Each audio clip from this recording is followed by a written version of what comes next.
18 थानेदार, 10 पुलिस वाले और 200 अन्य पुलिसकर्मी एक पूरे जंगल में कुछ तलाश कर रहे थे।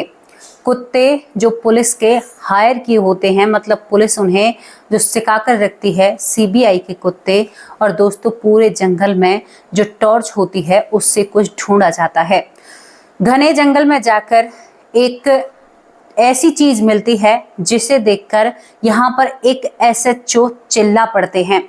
घबराते हुए अपने पसीने पहुंचते हैं और अपने जेब से फोन निकालते हैं और यहाँ पर आईपीएस ऑफिसर के पास फोन करते और कहते हैं कि साहब ये मेरे बस का नहीं है। इस सब को देखकर मेरा जी घबरा रहा है और मुझे मेरी बेटी की याद आ रही है, जो मेरी बेटी 15 साल की थी। दोस्तों उस मंजर को अपने दिमाग के सामने लाकर देखो। इतनी सारी टीम रात को काम कर रही थी। 2:30 बजे का वक्त था, किसे ढूंढा जाता था। और कौन था वो, कौन थी वो चीज, या कौन था या क्या थी वो चीज जिसे देखकर एक एसएचओ के पसीने छूट जाते हैं और उसे अपनी बेटी याद आ जाती है। घबरा जाता है और यहाँ पर आईपीएस अधिकारी को बुलाता है और कहता है कि साहब जो कुछ कर सकते हो आप ही कर सकते हो। आज जो घटना मैं क्राइम के ऊपर लेकर आई हूँ, क्राइम का स्तर जो दिन पर दिन बढ़ता जा रहा है, हैवानियत लोगों के अंदर बढ़ती जा रही है। ना महिला कम है ना पुरुष कम है। दोस्तों यहाँ पर शरीर की भूख के लिए शायद कुछ ऐसी लड़कियां भेंट चढ़ जाती हैं जिन्हें शायद अंदाजा भी नहीं होता। आज की कहानी, आज की घटना आप लोगों के सामने रखूंगी तो आपकी आंखें भर आएंगी। इस घटना पर बहुत जल्द से जल्द सुनवाई होती है। लोगों को सलाखों के पीछे पहुंचाया जाता है क्योंकि ये घटना है ही इतनी डरावनी। इस डरावने मंजर को जब आप अनुभव करोगे तो शायद आपको रात को नींद भी ना आए, इतनी डरावनी ये घटना है। क्या आप इस घटना को सुनने के लिए तैयार हैं? कहते हैं जब इस केस की सुनवाई जज साहब करते हैं तो वो रोने लगते हैं। जिन डॉक्टरों ने यहाँ पर इस केस में काम किया था वो रोते हुए इस केस की तरफ से गवाही देते हैं, और जो पुलिसकर्मी थे उनका तो बुरा ही हाल था। आखिर ऐसा सब कुछ क्या हुआ था? ये बड़ी निंदनीय घटना है और बहुत डरा देने वाली है और बेटियों को सावधान कर देने वाली है। चलिए दोस्तों आपको इस घटना के बारे में बताते हैं। सच्ची घटना है। आपको राजस्थान में चलना होगा, राजस्थान के जिले बूंदी में, जहां पर थाना बसौली पड़ता है। बसौली एक इलाका पड़ता है। दोस्तों इस इलाके में 23 दिसंबर 2021 को एक लड़की, जिसकी उम्र करीबन लगभग 15 साल की होती है, 15 साल की ये बच्ची बकरी चराने के लिए जंगल में जाती है। माँ बाप शाम के वक्त आकर जैसे ही माँ घर पर देखती है, दरअसल इस बच्चे के पिता नहीं होते, माँ ही इसकी परवरिश कर रही थी और इस लड़की को इस दंपत्ति ने गोद लिया था। दरअसल ये इनकी बेटी भी नहीं होती है, लेकिन अपनी संतान से भी ज्यादा शायद इसको प्यार इस माँ ने और पिता ने दिया था। पिता की किसी कारण बस मृत्यु हो जाती है। माँ काम कर कर जब शाम को घर आती है तो बेटी घर में नजर नहीं आती है। माँ का जी घबराने लगता है। माँ इधर उधर ढूंढती है। मैं आपको उस लड़की का नाम नहीं बताऊंगी। दोस्तों आप राजस्थान के बूंदी की इस घटना को पहचान लेंगे जब मैं इसके बारे में बात करूंगी। अब यहाँ पर माँ इस लड़की को इधर उधर ढूंढने लगती है। हम एक तौर पर नाम रखते हैं, लाली नाम इसका रख लेते हैं। यहाँ पर माँ लाली लाली कहकर सवरे में घूमती है। जब आसपास के पड़ोसी कहते हैं कि क्या हुआ, लाली की माँ इतनी परेशान क्यों लग रही हो, वो कहती है कि बहन आपने भी ध्यान नहीं दिया, मैं काम से आई हूँ, मुझे मेरी बेटी नजर नहीं आ रही और ना ही बकरियां नजर आ रही हैं। दोस्तों यहाँ पर जब सभी पड़ोसियों को पता चलता है तो पड़ोसी कहते हैं कि आप चिंता मत कीजिए, हम जरूर आपकी बेटी को ढूंढवा कर लाएंगे। और दोस्तों यहाँ जो बसौली इलाका होता है इसमें सभी गांव वाले इकट्ठा होकर ढूंढने लगते हैं जहां पर वो बकरी चराने के लिए जाया करती थी। वहां पर इन लोगों को कुछ भी नहीं मिलता है, कुछ भी नहीं मिलता है। लेकिन भारी देर तक ढूंढने के बाद करीबन 11 बजे इस पूरे गांव को यहाँ पर ये लड़की जो लाली होती है ये झाड़ियों में पड़ी हुई मिलती है। मंजर कुछ ऐसा था, पूरे गांव वालों की रूह थर्रा जाती है और गांव वाले इस लाली की मां को उसके पास नहीं आने देते हैं क्योंकि लाली की उम्र केवल 15 साल थी। कुछ लोगों ने पुलिस स्टेशन में फोन कर दिया था। यहाँ पर जो थाना लगता है, इस थाने से एसएचओ रामविलास वहां से चल देते हैं। चलने के साथ साथ जैसे ही वो जंगल में पहुंचते हैं और पहुंचने के साथ साथ वो माँ चीखती हुई नजर आती है जिसे उसकी बेटी से दूर कर रखा था। वो माँ बार बार कहती है, मुझे मेरी बेटी के पास जाने दो, मुझे मेरी लाली को देखना है। लाली तू बोलती क्यों नहीं है, तू चुप क्यों पड़ी है। लेकिन किसी को भी नहीं पता था कि लाली के साथ क्या हुआ है और ये अवस्था लाली की कैसे हुई है। माँ को नहीं पता था कि बेटी की इतनी बुरी हालात हैं। कुछ समझदार लोगों ने देखने के बाद लड़की से पीठ फेर ली थी। इतने घबरा जाते हैं, अपने गमछे से अपने पसीने पहुंचने लगते हैं। दोस्तों यहाँ पर एसएचओ रामविलास पहुंचते हैं। जब यहाँ पर एसएचओ रामविलास पहुंचते हैं, रात को 11 बजे का वक्त था। जब वो अपनी टॉर्च उस बच्ची पर लगाते हैं तो उनकी आंखें मिच जाती हैं, उन्हें चक्कर आने लगते हैं और उनका जी घबराने लगता है। उन्हें अपनी बेटी याद आने लगती है और मन में यही है कि कौन है ऐसा नरभक्षी जो इतनी सी बच्ची के साथ इतना बुरा किया। ऐसा कैसे हो सकता है। दरअसल जब यहाँ पर एसएचओ रामविलास उस बेटी पर टॉर्च लगाते हैं तो उस बेटी के तन पर एक भी कपड़ा नहीं था। खून में लथपथ वो बेटी होती है और उसके शरीर पर जगह जगह निशान थे। आप सोच कर देखिए वो समय, वो परिस्थिति कैसी होंगी। यहाँ पर रामविलास फोन करते हैं आईपीएस ऑफिसर जय यादव को। कहते हैं कि सर, ये सब कुछ मुझसे नहीं देखा जाएगा, मैं नहीं कर सकता। इसे देखकर मुझे मेरी बेटी की याद आ रही है। जिसने भी किया है बड़ा नरभक्षी होगा और बहुत ही दरिंदा किस्म का इंसान होगा। सर, देखकर लग रहा है एक इंसान का काम नहीं है। दोस्तों यहाँ पर 1.5 घंटे का रास्ता तय करके आईपीएस जय यादव जी आते हैं। 1.5 घंटे का रास्ता तय कर जब वो आते हैं और जब वो इस बच्ची पर टॉर्च लगाते हैं तो उनके पैरों तले जमीन खिसक जाती है। यहाँ पर जो जय यादव होते हैं आईपीएस, उनको सल्यूट करने का मन करता है। उन्होंने काम ही इतना अच्छा किया था। इसके बाद यहाँ पर रामविलास और जय यादव दोनों मिलकर रोने लगते हैं। उनकी आंखों में आंसू भर आते हैं और माँ को तो इस बेटी को देखने ही नहीं दिया जाता है क्योंकि बेटी की हालत इतनी खराब थी। जल्द से जल्द वहां पर टीम बुलाई जाती है। कहते हैं डॉक्टर जब उस समय पहुंचते हैं तो डॉक्टरों के पैरों तले जमीन खिसक जाती है। सभी को अपने घर की बेटियां याद आ रही थी। सभी सोच में थे कि अगर कोई कल को हमारी बेटी के साथ ऐसा करे तो हम पर क्या बीतेगी। उस लड़की में जान नहीं थी, वो मृत पड़ी हुई थी जिसके तन पर एक भी कपड़ा नहीं था। उस बच्ची को उठाकर पोस्टमार्टम के लिए ले जाया जाता है। यहाँ पर जो जय यादव आईपीएस जय यादव होते हैं ऑफिसर, वो गुस्से में लाल हो जाते हैं। दोस्तों वो अपना फोन घुमाते हैं। कहते हैं 18 जो थाने होते हैं वहां से कर्मचारी बुलाए जाते हैं। 18 थानों से यहाँ पर 18 थानेदार होते हैं, 10 पुलिसकर्मी होते हैं और यहाँ पर 200 अन्य पुलिसकर्मी जो जिनमें नीचे पद के लोग आते हैं। और दोस्तों ये पूरी रिसर्च टीम और अपने डॉग को बुलाया जाता है जो डॉग सर्च में काम आते हैं। यहाँ पर इस बेटी को उठा लिया गया था। इसकी आबरू को ढक भले ही दिया था लेकिन इसके पास कुछ भी नहीं था। उधर बेटी को पोस्टमार्टम के लिए भेज दिया जाता है। इन सब में करीबन 12:30 और 1 का टाइम हो जाता है। दोस्तों पूरी रिसर्च टीम एक साथ मिलकर यहाँ पर 200 एक तरफ, 10 एक तरफ, 18 एक तरफ और 2 लोग एक तरफ थे। पूरे जंगल में टॉर्च लेकर, पैदल कुत्तों को लेकर यहाँ पर छानबीन में लग जाते हैं। थोड़ी दूर छानबीन करते हैं तो एक चप्पल मिलती है। अब चप्पल से क्या बरामद हो सकता है, लेकिन वो चप्पल उस बेटी लाली की थी। इससे आगे पुलिस और छानबीन करती है। जब पुलिस पूरे जंगल में रात को 2:30 बजे पुलिस जंगल में छानबीन कर रही थी, मैं आपको एक जानकारी दे दूं, अगर पुलिस चाहे ना तो जमीन में गड़े हुए इंसान को निकाल सकती है, पुलिस चाहे तो कुछ भी कर सकती है, हमारे कानून के हाथ बहुत लंबे हैं। ये तो और बात हो जाती है कि किसी केसों में काम नहीं होता है। इसके बाद दोस्तों जब पूरे जंगल को बिल्कुल बारीकी तरह से छानबीन कर ली जाती है, तभी यहाँ पर एक पुलिसकर्मी की नजर पड़ती है एक अंडरवेयर यानी एक कच्छे पर। उस कच्छे को पकड़ लिया, मतलब सबूत के तौर पर बिना छुए रख लिया जाता है और उस कच्छे को डॉग को सुंघाया जाता है। दूसरी तरफ अब इस कच्छे से कैसे पता लगाया जाए कि भाई कौन गुनहगार है, यहाँ पर तभी एक काम किया जाता है।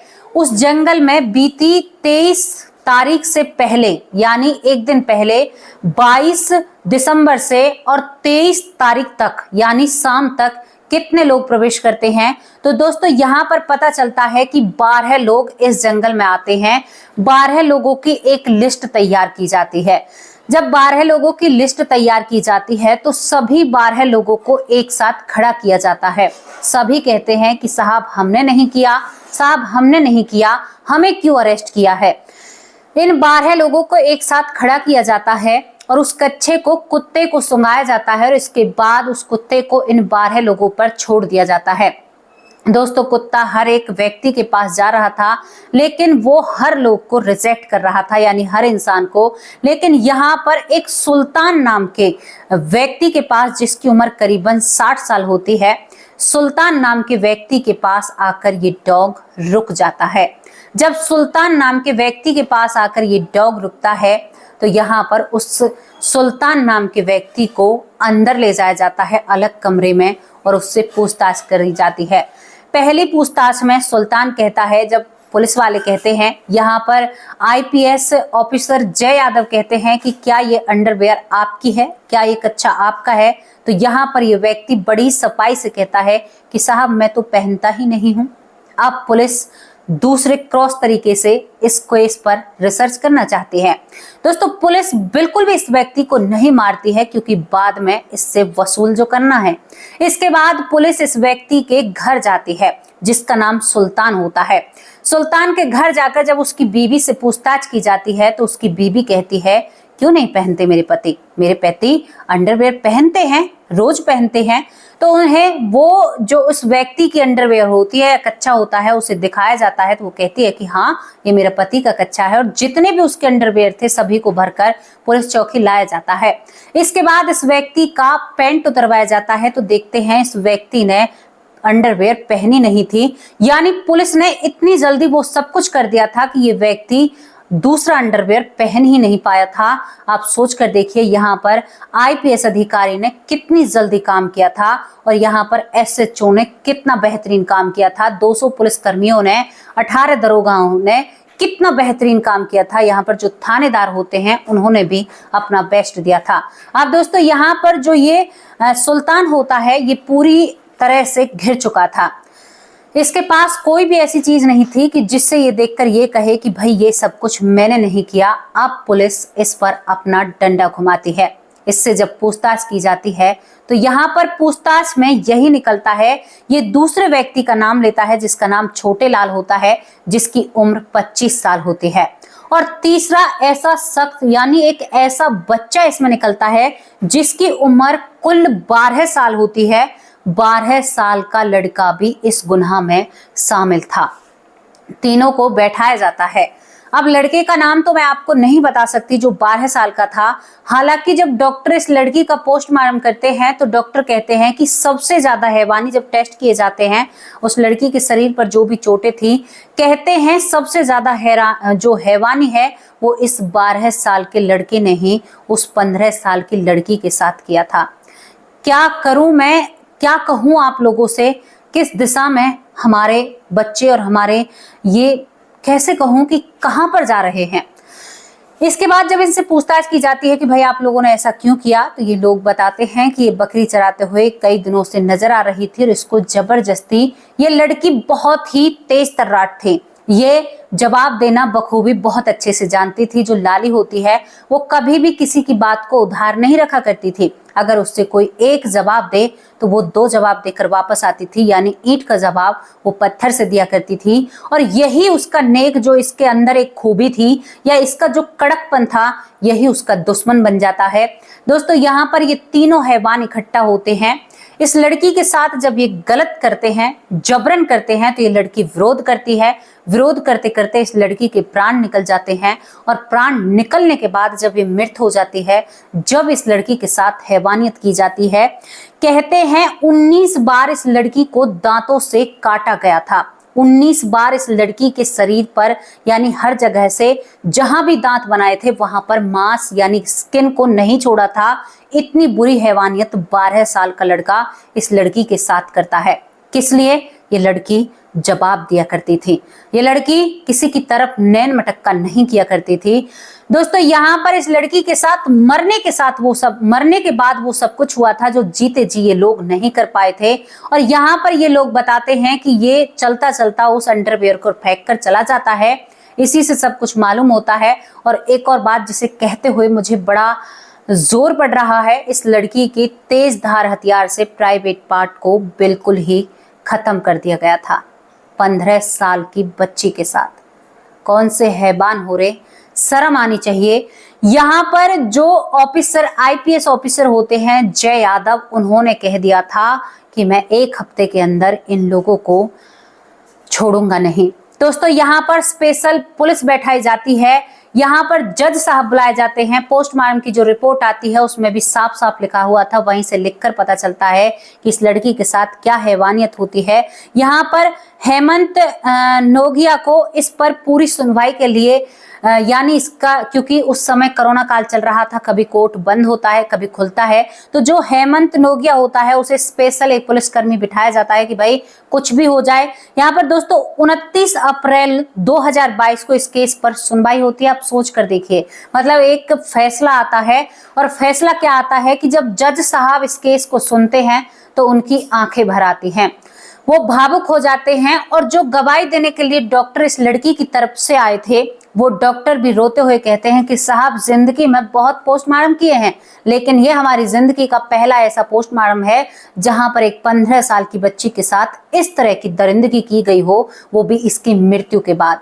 साहब मैं आपसे हाथ जोड़कर गुजारिश करना चाहता हूं, उस लड़की की मां को और उस लड़की को इंसाफ मिलना चाहिए। इन दरिंदों को जीवित नहीं छोड़ना चाहिए। उन्हें चौराहे पर खड़ा करके उन्हें इस दुनिया से दूर भेज देना चाहिए। इस तरह की बातें यहाँ पर दोस्तों होती हैं। यहाँ पर डॉक्टर साहब भी रोने लगते हैं। जज साहब जब इस पूरे केस को सुनते हैं, जब इस पूरे केस की जांच पड़ताल करते हैं, तो जज साहब कुछ लाइनें कहते हैं, जो लाइनें अखबार की हेडलाइन बन जाती हैं। अब दोस्तों मैं इस केस को आप लोगों के सामने क्यों रख रही हूँ, अपने परिवार को इस घटना को क्यों बता रही हूँ? इसलिए बता रही हूँ क्योंकि इस घटना में जो कुछ भी हुआ है ना, मैं आपसे कहना चाहती हूँ अपनी बच्चियों का, अपनी बेटियों का ध्यान रखिए। अपनी नादान बेटियों का, अपनी भोली बेटियों का ध्यान रखिए, वरना ये जनता, ये दुनिया बहुत बुरी है। उसके ज्यादा बोलने का उसके ही लिए ये उसका दुख बन गया, संकट बन गया। यहाँ पर जब जज साहब अपना फैसला सुनाते हैं, इन दोनों अपराधियों को सलाखों के पीछे पहुंचाकर 1-1 लाख रुपए की राशि इस बेटी की मां को देनी होगी और इसके बाद इन दोनों अपराधियों को इस दुनिया से दूर भेज दिया जाएगा। दोस्तों यहाँ पर अब भी ये अपराधी, मैं आपको बता दूं, हाई कोर्ट तक जाएंगे। अब भी अपराधी यहाँ पर बहुत बड़े बड़े काम करेंगे कि भाई हमें किसी तरह से माफी या क्षमा याचना मिल जाए, क्योंकि भारत का कानून ही ऐसा है। जब सारी चीजें, सारे सबूत आपके सामने हैं, तो फिर हाई कोर्ट इनके केस को एक्सेप्ट क्यों करता है, मेरी ये समझ में नहीं आता। दोस्तों इसमें क्या देखना और क्या सुनना, आप देख सकते हैं कन्हैया लाल के साथ क्या हुआ।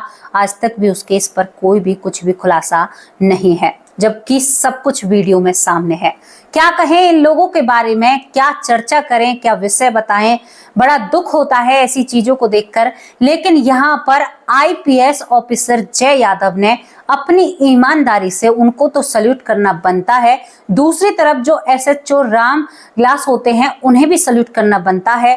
200 लोगों को जो पुलिसकर्मी होते हैं उन्हें भी, 10 पुलिस वालों को और यहाँ पर 18 थानेदारों को, सभी को दिल से धन्यवाद करते हैं जो एक रात में इस केस की जड़ों को खोद दिया। एक रात में, क्योंकि उस लड़की की परिस्थिति ही ऐसी थी कि देखकर डर लग रहा था। सल्यूट के लायक हैं वो लोग। मैं सम्मान के साथ कहना चाहती हूं कि अगर पुलिस अपनी पर आए ना तो किसी भी अपराधी को नहीं छोड़ेगी, क्योंकि पुलिस एक एक चीज से, हर एक चीज से वाकिफ होती है। लेकिन क्या करें, इस महकमे में भी कुछ ऐसे भ्रष्ट ऑफिसर होते हैं, सबके बारे में हमने नहीं कहा है, लेकिन कुछ ऐसे भ्रष्ट ऑफिसर होते हैं जो अपना काम ईमानदारी से नहीं करते हैं और अपने काम के बिना किए ही तनख्वाह बटोरते रहते हैं और एक चर्बी उनके ऊपर चढ़ी हुई होती है।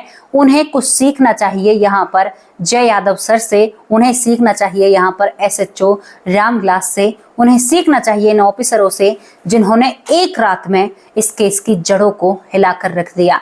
इंक्वायरी इसे कहते हैं, खोजबीन इसे कहते हैं, तह तक जाना इसे कहते हैं और सबूत साथ पेश होना इसे कहते हैं, केस को सुलझाना इसे कहते हैं। सल्यूट है सर आपको जय यादव जी, बहुत बहुत धन्यवाद करते हैं कि आपने इतना अच्छा काम किया। और यहाँ पर दोस्तों कहते हैं कि बूंदी जो जिला पड़ता है और यहाँ पर जो बसौली पड़ता है, ये घटना बहुत ज़्यादा चर्चित होती है। मैंने केवल इस घटना को आप लोगों को इसीलिए बताया है ताकि आप अपने बच्चों को सावधान और सुरक्षित कर सकें। हालांकि सभी बहुत सुरक्षित और सावधान करते हैं, लेकिन कुछ बच्चे भी बातें नहीं मानते हैं। तो बेटियों का पूरा ध्यान रखिए, अकेली बेटियों को कहीं मत जाने दीजिए। सब ढोकले हैं, सब बेकार की बातें हैं कि हम एक कहते हैं ना कि अरे सुरक्षा अपने हाथ होती है, हम अपनी चीज की खुद सुरक्षा कर सकते हैं। अकेला हम कहते हैं कि अपनी बच्ची को हम ऐसा बना रहे हैं कि भाई वहां पर जाओ, नहीं, अपनी बेटियों की सुरक्षा कीजिए, वरना बहुत नरबख्शी हपट्टा मारने के लिए कहते हैं ना कि एक बाज की नजर की तरह लोग बैठे हुए हैं और जाने कब कहाँ कोई शिकार हो जाए किसी को नहीं पता, नहीं कह सकते। तो दोस्तों कैसी लगी आप लोगों को ये दिल को दुखा देने वाली घटना? इससे केवल आप लोगों से ही कहूंगी कुछ सीखिए और अपने बच्चों पर ध्यान रखिए। अब आप लोगों से विदा लेती हूँ, 2 दिन से थोड़ी सी परेशानी के कारण आप लोगों के नाम नहीं ले पा रही हूँ, कल पक्का आप लोगों के नाम लूंगी। अब आप लोगों से विदा लेती हूँ। नमस्कार, जय हिंद, जय भारत।